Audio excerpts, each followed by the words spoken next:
Est-ce que vous vous souvenez où vous étiez quand Britney Spears a explosé nos écrans? Peut-être dans votre salon, devant MTV, à la voir danser en uniforme d'écolière. Et ce jour-là, quelque chose a basculé. La pop culture venait d'être frappée par un éclair, et Britney n'était pas seulement en train de devenir célèbre, elle devenait un véritable symbole. Un miroir géant où se reflétaient les rêves, les désirs et les contradictions de la société. Mais sous les projecteurs, il y avait une adolescente, une jeune femme, et ce qu'on lui a fait subir, ce qu'on a projeté sur elle, en dit très long sur notre société. Que ce soit notre rapport aux enfants stars ou encore aux femmes, mais aussi ce qu'on est prêt à faire pour ceux qu'on admire, tout simplement pour qu'ils continuent de nous divertir.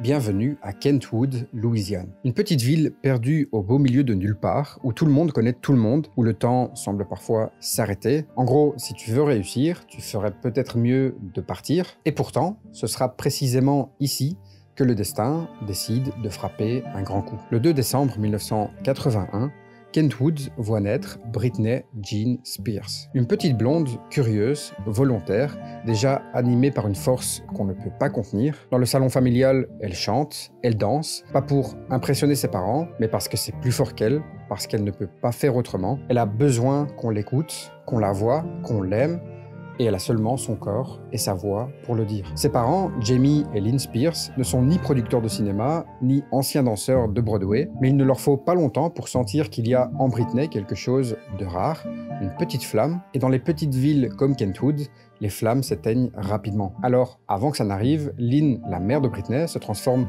en manageuse, en couturière, en coach. Elle l'emmène à des castings parfois à des heures de route. Elle investit dans des costumes, des cours de chant, des cours de danse, de diction. Bref, c'est un sacrifice financier très important pour une petite famille modeste comme celle de Britney. À ce moment-là, la petite blonde ne suit pas seulement une passion, elle porte tous les espoirs de sa famille sur ses épaules. Et puis, à l'âge de 8 ans, son premier grand coup d'essai aura lieu. Elle se rend alors à un casting, mais pas n'importe lequel, celui du Mickey Mouse Club, une émission culte produite par Disney, un tremplin pour les enfants prodiges. Britney passe alors l'audition, elle donne tout ce qu'elle a, mais malheureusement, à 8 ans, elle est jugée encore trop jeune, même pour Disney. Par contre, son talent ne passe pas inaperçu. Les recruteurs de Disney la remarquent et ils décident de la garder en tête. Entre-temps, Britney a déjà eu un avant-goût de la scène et de la pression médiatique, et en 1992, elle participe alors à l'émission Star Search, un célèbre télécrochet américain. Elle n'a que 10 ans, mais sa prestation impressionne.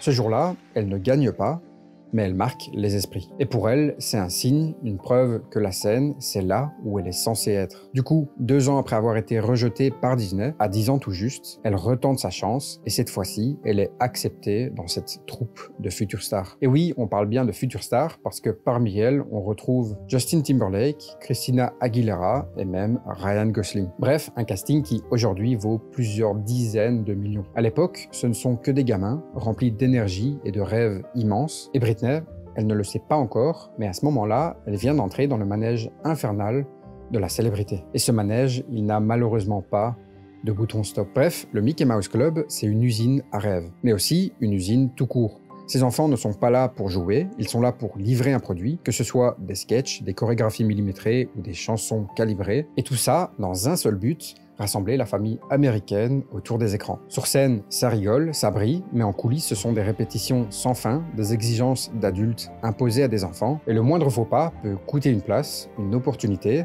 voire toute une carrière. Pour Britney, c'est donc une formation express à la vie sous projecteur. Elle apprend à répondre aux attentes, à faire bonne figure, à cacher la tristesse derrière un sourire. Elle comprend alors que son bien-être personnel passera toujours après l'exigence du spectacle et que dans ce monde-là, l'authenticité est un luxe qu'on ne peut pas toujours se permettre. En 1996, le Mickey Mouse Club s'arrête. Britney retourne à Kentwood, mais elle n'est déjà plus vraiment une enfant. Et au fond, elle le sait déjà, sa place n'est pas à Kentwood, mais bien dans le show business. Alors, avec l'aide de ses parents et de son manager, elle retourne dans l'arène, direction New York, puis elle finit par signer chez Jive Records, et c'est là que les choses s'accélèrent.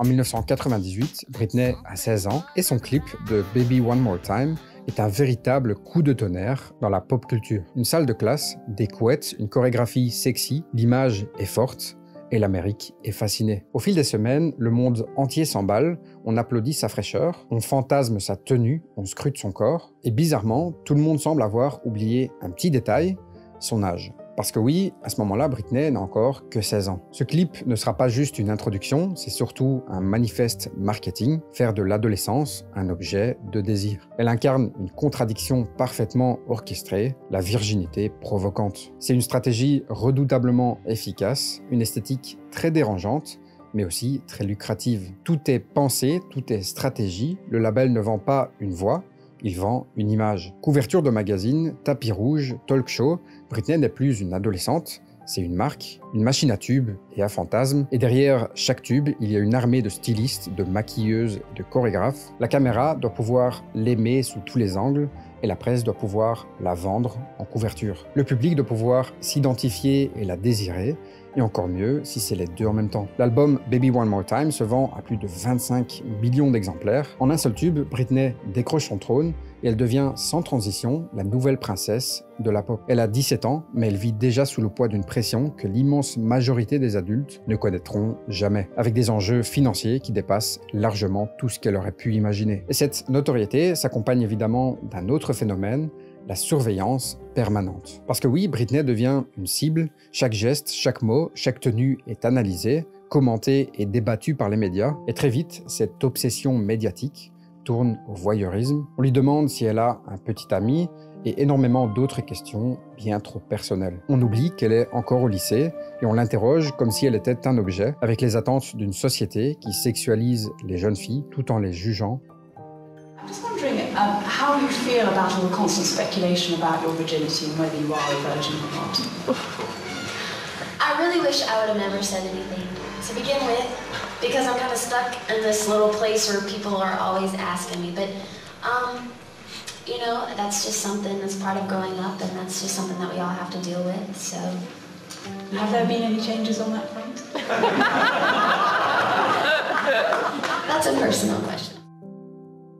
Sa vie privée devient un produit dérivé. Chaque interview devient une opération de communication où elle doit se défendre plus qu'elle ne peut s'exprimer. À cette époque, le public l'applaudit, mais Britney, elle commence déjà à vaciller. Parce que dans cette industrie, l'important, ce n'est pas qui elle est, mais ce qu'elle représente. Bref, Britney Spears a réalisé son rêve, elle est devenue une icône, mais à quel prix ?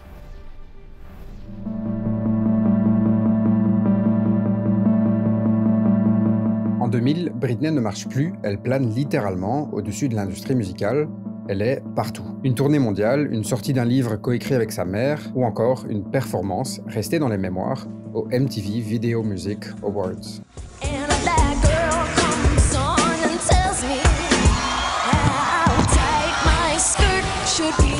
Provocante, déchaînée, Britney s'émancipe et le public adore ça. En quelques secondes, elle passe du statut de pop star sage à celui de sex symbole. Et pour certains, ce moment marque un tournant. Britney n'est plus une adolescente, elle devient une femme hors du commun. Une femme qui vend des millions d'albums, remplit des stades et qui fait la une des magazines. C'est l'idole d'une génération, la princesse de la pop. Mais comme toutes les princesses modernes, il lui faut évidemment un prince.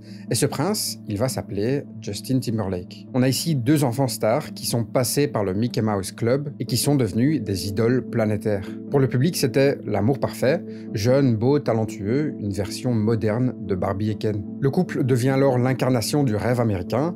Ils obtiennent leur diplôme à distance, vivent l'amour parfait, du moins en apparence, parce qu'en 2002, leur rupture va choquer la planète People. Justin sort Cry Me a River, où une doublure de Britney apparaît comme infidèle.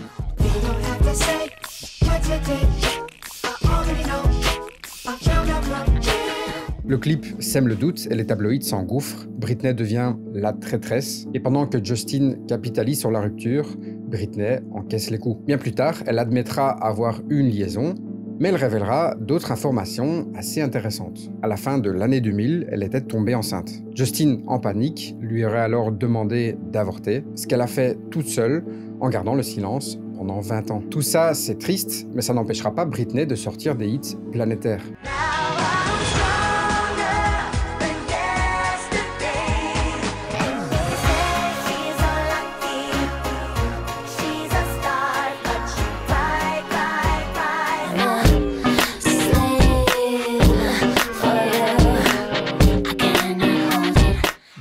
est au sommet. Un jour, elle présente les American Music Awards. La semaine suivante, elle électrise le Super Bowl aux côtés d'Aerosmith. Elle finit même par être sacrée par Forbes, la célébrité la plus puissante de la planète. Bref, tout ce qu'elle touche se transforme en or. Mais bon, derrière les paillettes et les records, une fatigue s'installe, une lassitude que personne ne semble vouloir voir. Alors Britney prend une décision rare. Elle annonce une pause. Une vraie pause qu'elle tient quelques mois, puis retourne en studio dès novembre 2002. Britney Spears est alors de retour, mais tu t'en doutes, elle n'est pas encore réparée. Et d'ailleurs, elle ne mettra pas longtemps à refaire parler d'elle.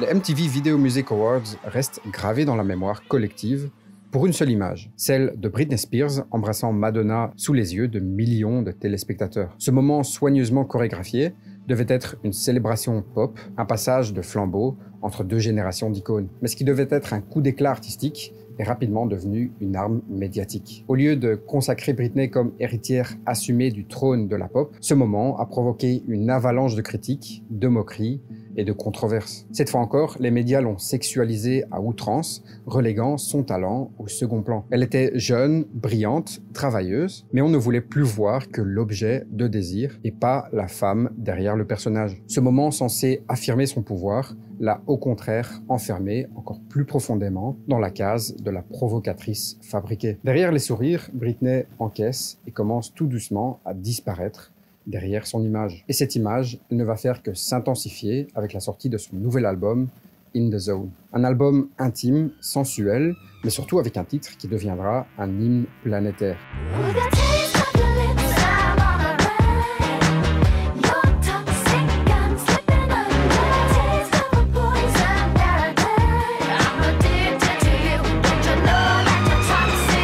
Le morceau explose et Britney décroche enfin son tout premier Grammy Award. Elle entre alors dans l'histoire en tant que première artiste féminine dont les 4 premiers albums débutent en tant que numéro 1, une performance inégalée à ce moment-là.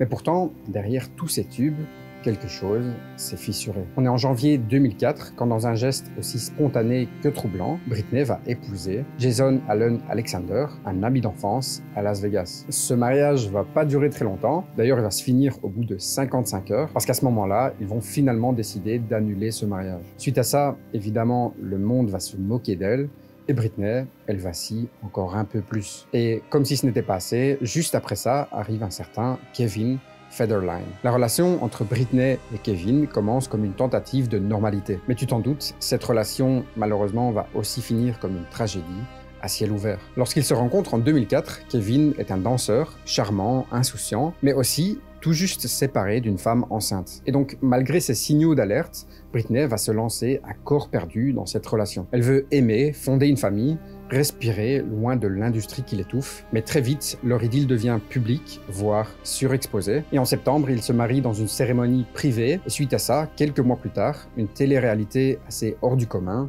voit le jour. Ce que Britney imaginait être un échappatoire devient le miroir de son instabilité. Ensemble, ils auront 2 enfants, mais leur couple se désintègre sous les projecteurs, entre critiques, moqueries et pression médiatique. On arrive alors en 2006 et Britney demande le divorce. Mais malheureusement, la machine médiatique ne va pas la lâcher d'une semelle. Parce que peu après ça, elle est photographiée au volant avec son bébé sur les genoux. Un geste qui choque l'Amérique entière. Britney s'explique en disant qu'elle fuyait les paparazzis, mais le mal était fait et le jugement public tombe sans appel. Bon, on est à présent en 2007 et cette année-là n'arrangera pas les choses.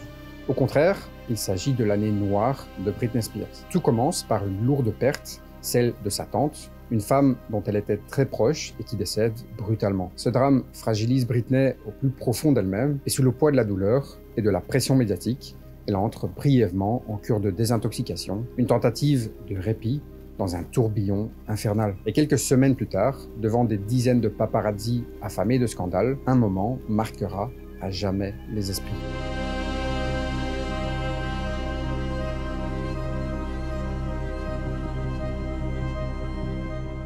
Dans un salon de coiffure de Los Angeles, Britney saisit une tondeuse et se rase la tête, nue face au flash qui crépite sans cesse. Ce geste, à première vue complètement fou, est en réalité un cri silencieux, celui d'une femme en souffrance étouffée par la pression constante, par le regard du public et les médias. Peu de temps après ce rasage de tête, un autre épisode vient marquer un moment sombre de la vie de Britney. Agressée par une meute de paparazzi, elle est filmée en train d'attaquer une voiture de photographe avec un simple parapluie.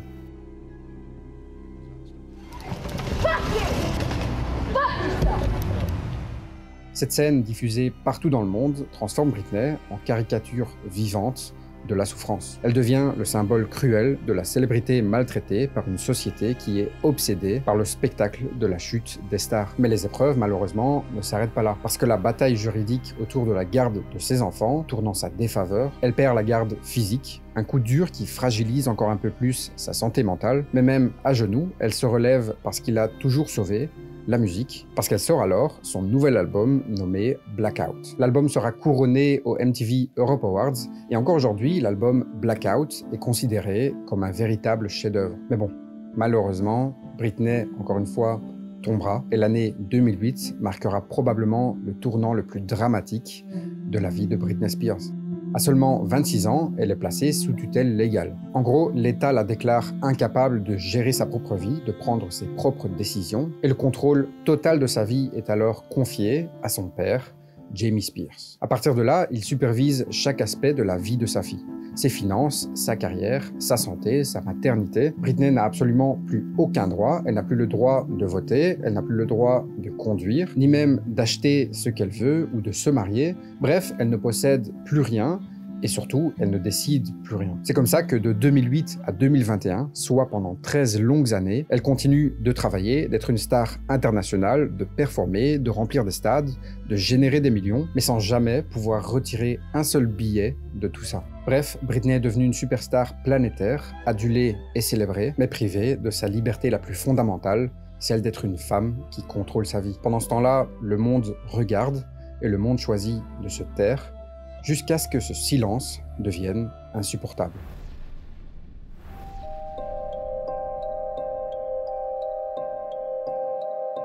Britney Spears, qui était bien plus qu'une simple star, a fini par incarner un combat mondial. Et tout ça commence avec un hashtag. Au départ, ce hashtag était un cri lancé par un groupe de fans passionnés, presque inquiets, qui refusaient de croire que leur idole pouvait être sous la tutelle d'un système presque dystopique. Mais cette petite étincelle a très vite embrasé une communauté bien plus large, rassemblant des milliers, puis des millions de voix autour d'une même cause, dénoncer une tutelle qu'ils jugeaient abusive et injuste. Les fans sont passés d'observateurs à véritables activistes, posant la question que personne n'osait vraiment formuler à voix haute. Comment une superstar mondiale peut-elle se retrouver privée du droit de décider de sa propre vie? Puis, la parole de Britney a commencé à se libérer. Parce que timidement, elle lancera plusieurs fois des appels à l'aide sur les réseaux sociaux. Quand Britney se lance sur TikTok, elle avait l'air un peu bizarre selon certains fans. Mais ce qui a commencé à vraiment mettre la puce à l'oreille de ses fans, c'était les top commentaires dans ses vidéos justement. Les fans savaient qu'elle n'avait pas le droit de parler ouvertement de sa tutelle. Et donc, ils tentaient de voir comment elle allait à travers ses vidéos qu'elle publiait sur TikTok. Et certains de ses abonnés mettaient alors des commentaires qui disaient « Si tu as besoin d'aide, habille-toi en jaune dans ta prochaine vidéo » ou encore « Tourne-toi sur toi-même si tu es en danger ». Et voici le TikTok suivant qu'elle a publié. Alors oui, ça pose pas mal de questions. Et à partir de là, il n'y avait plus de place au doute. Un peu plus tard, Britney a commencé à en parler un peu plus dans ses interviews, et ses révélations ont jeté une lumière sur un système profondément problématique. Elles ont révélé beaucoup sur l'époque des années 2000. C'était une époque où la misogynie se cachait derrière les paillettes, et les clips très travaillés. Les femmes devaient suivre des règles strictes sur ce qui était acceptable ou pas. La jeunesse n'était pas vue comme une période à chérir, mais comme un produit à vendre, à consommer, puis à oublier rapidement. Les jeunes stars étaient façonnées pour plaire au public, contrôlées de près et souvent privées de leur liberté. Et Britney, elle, était devenue ce miroir qui reflétait les excès, les contradictions et les hypocrisies d'une industrie musicale dominée par le contrôle absolu de l'image des femmes. Britney n'est pas un cas isolé. Elle est le symbole d'un système qui broie les talents, avant même qu'ils n'ont le temps de s'épanouir. Heureusement, en 2021, après 13 ans de tutelle, elle a enfin pu retrouver sa liberté. Et oui, c'était une victoire, mais une victoire un peu amère, parce qu'après tant d'années d'enfermement et de contrôle, On ne peut pas effacer ça du jour au lendemain. Et ce qui est vraiment important dans tout ça, c'est que le combat de Britney a ouvert une conversation essentielle. Elle a réveillé certaines consciences et poussé à repenser notre rapport aux célébrités. Bon, aujourd'hui, j'avais envie de faire une vidéo sur ce thème parce que franchement, quand on regarde tout ça, on se demande jusqu'où on est prêt à aller, tout simplement pour vendre des disques. Alors voilà, si tu as aimé la vidéo, n'hésite surtout pas à mettre un petit j'aime, à t'abonner et à mettre un petit commentaire en disant ce que tu as pensé de toute cette histoire. Ça me fait toujours un plaisir de lire vos réactions et de prendre le temps pour y répondre. Alors voilà, n'hésite surtout pas et comme d'habitude, nous, on se retrouve très prochainement dans une nouvelle vidéo pour une nouvelle histoire. Whoa. Oh, say less. I'm back in that bag again. Yeah.